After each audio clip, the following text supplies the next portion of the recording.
Hello, welcome to part three of Q&A, Valentine's Day Q&A. Next question from user VV asks, how many books have you written and which are you most proud of? I don't know off the top of my head how many I have written. Most of my books are short. So, it sounds like I'm being boastful when I say I've written a lot of books, but most of them are on the shorter side. The fiction that I write, nearly all of it are, if it's not short story collections, it's novella length books, around 120 pages or so. The only longer novel that I wrote, the only not the only book that I wrote that can definitely be called a novel, as opposed to a novella, is Heart Killer. And that book, the storyline of that book interweaves two people's stories, so it's almost like two books together that come together as one. But and then my nonfiction books are again are mostly like treatises or tracts, you could say. None of them are all that long, but they're mostly pretty cheap. Also, especially if you buy them on Kindle. As far as the ones that I'm most proud of writing, I think I've said before, my novella Under the Nile, which I read a portion of at the Terror House book shindig in Brooklyn, New York. Last, when was it? Was it in October? Or November? November 11th, I believe. That's probably the favorite book that I've written, just because I really like the character. I like I don't know, I like the way that it all, I like just the whole atmosphere of it. I was definitely feeling it. I was feeling the juices flowing. The muses were singing to me during that period. And that also is a book that it's the only one of my books so far that you can purchase on audio from what's it called, the Amazon audio thing. So Under the Nile is my favorite. It's my favorite. This is the one that I'm most proud of. Yeah, maybe that's a different question, but I don't know. I don't know if I can make a distinction right now, so maybe I just won't. I'll just say, since it's my favorite, out of everything that I've written, it's the one that I'm that when I look back at it, it seems to have the least amount of faults. It seems to have the least number of things in it that I would change now if I were to have written it again. Even though if I tried to write it now, I wouldn't be able to write it now because it was something that came out of a specific time and place. Just like everything else that I write comes out of a specific time and place. But that would be it, yeah. Under the Nile. Under the Nihil. That's my favorite. Okay. User HG also asks, what are your favorite films and TV series? Well, as far as films go, I feel like I don't want to be redundant, but I maybe have answered this question before. I'm not sure. But, I'm a cinephile. I was from an early age, but I really had two phases of my cinephilia. One was when I was like 10, 11, 12, 13 years old. And then the second phase came when I was like maybe 18, 19, 20 years old. during the first phase was when I was, you know, was my Star Wars fandom, Raiders of the Lost Ark, all the movies of that type that were out and around at that time. Science fiction, adventure, some fantasy. Although I was less into the Lord of the Rings type of fantasy than others of my ilk might be. So I would say the Star Wars original trilogy was a big one for me. Raiders of the Lost Ark. Those are probably the biggest movies that came out of that first phase. My childlike wonder, the child's phase of cinephilia, and then I kind of cooled on movies for a little bit, and then I got back into them later. And when I got back into them as a late teen and early in my college years, when I was thinking about going to film school eventually, but ended up opting not to. My guy was Scorsese. There's that song, Martin Scorsese. He makes the best fucking movies.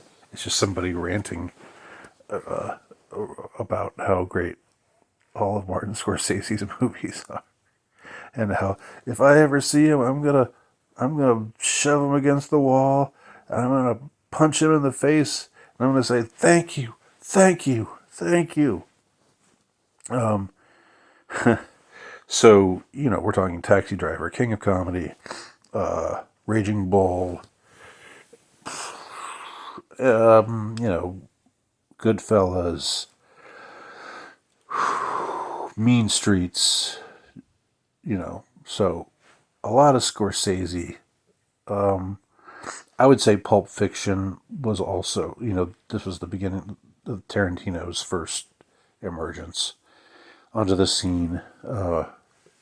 Pulp Fiction was a very influential movie for me. The nonlinear storytelling, the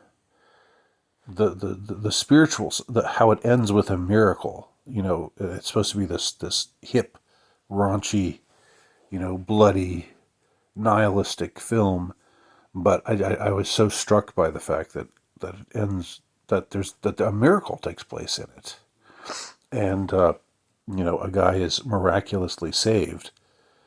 One of the thugs, Samuel L. Jackson's character, is miraculously saved, and he takes that as his cue to get out of the life, and he's just going to walk the earth, just like kung fu.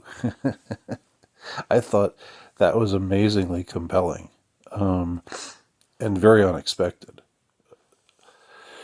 So, and then I had some other movies that I liked after that, but I would say, I had two major waves of, and as far as older movies, I think I wish I were able to cultivate more of a.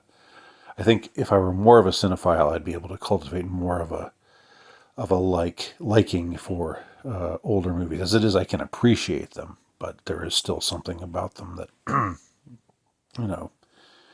where things about them alienate me or bring me out of the experience. But I still appreciate them. Hitchcock movies and I don't know, French New Wave movies, Citizen Kane, and so forth. Was there a second part of that question? Oh, my favorite TV series. Okay. It's been a long time since I've had a favorite TV series. But I would say the last TV series that I loved was one called Millennium.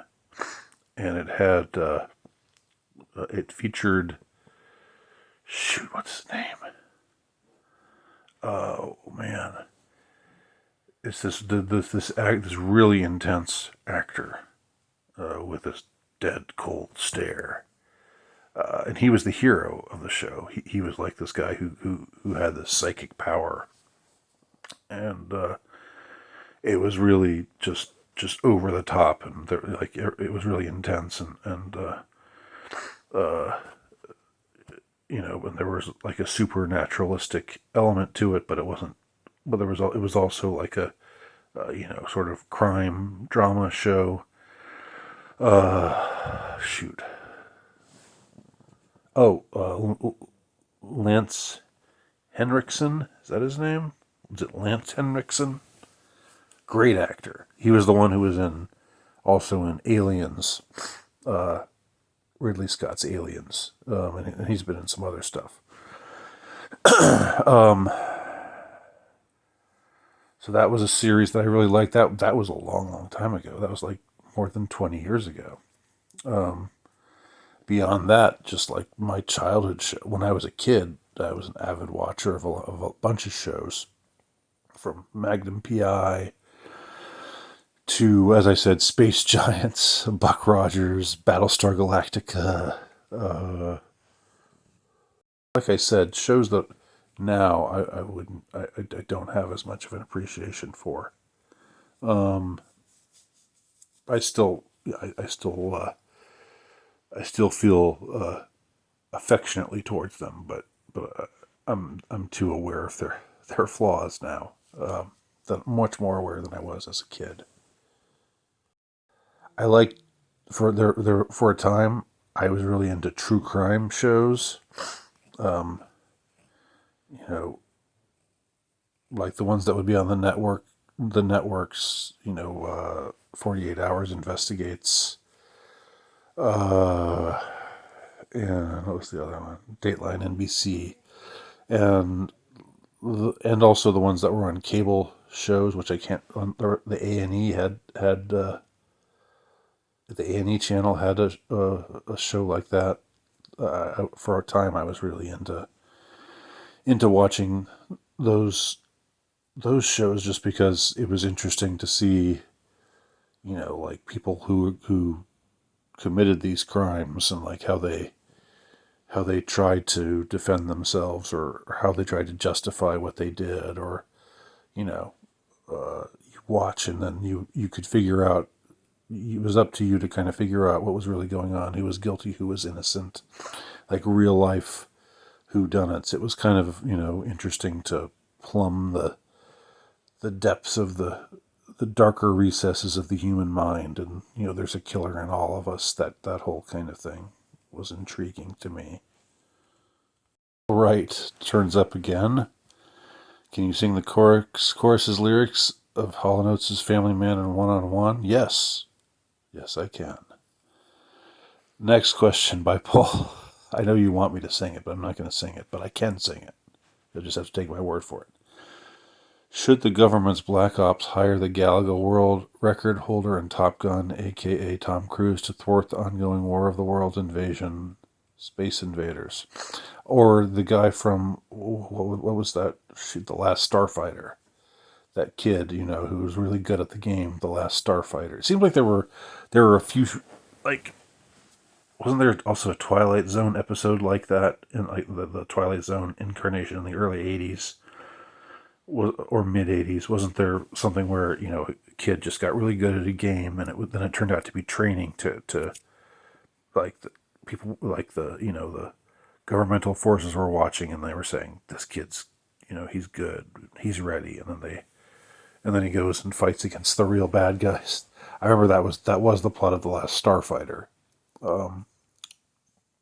Maybe they should. Paul, maybe you're right.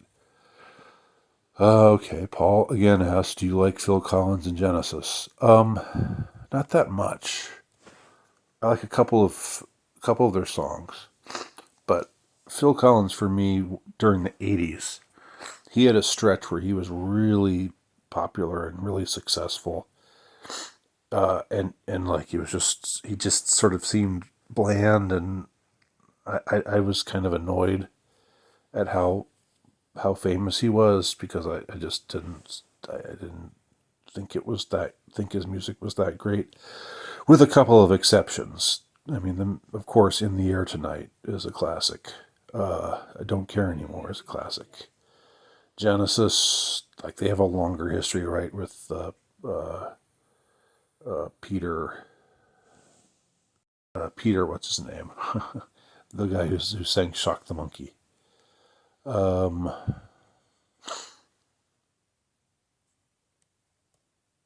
hmm, okay, so those are your favorite songs. Yeah, I mean, I think I might have, like, the whole prog rock thing. I was I was born a little too late for that. I might have really gotten into prog rock if I had been born like 10 years earlier. I might have really gotten into Rush and other bands like that, Genesis and Emerson, Lake and Palmer, and but to me at the time they just seemed kind of pretentious, most of them. I liked just good pop craftsmanship, more than strange rhythm signatures and that sort of thing. Uh, do you like Robert Palmer? I became acquainted with Robert Palmer with uh, when he was with the Power Station. I was a big Duran Duran fan, right?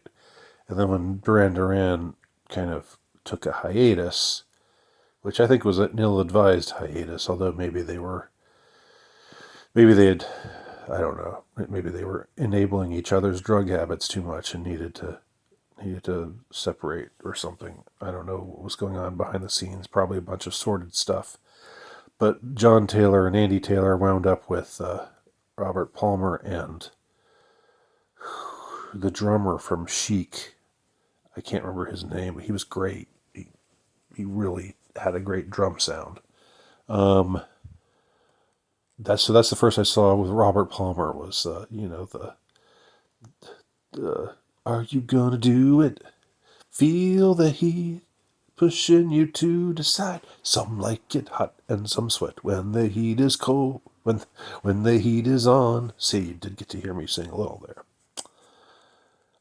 Yeah, and I guess his songs were pretty good. He had that gimmick he had the girls who would uh, put on a ton of makeup and wear short, skimpy dresses and show absolutely no expression and just sort of move in this kind of uh, this move back and forth, but not smile or not be animated at all. That was sort of funny.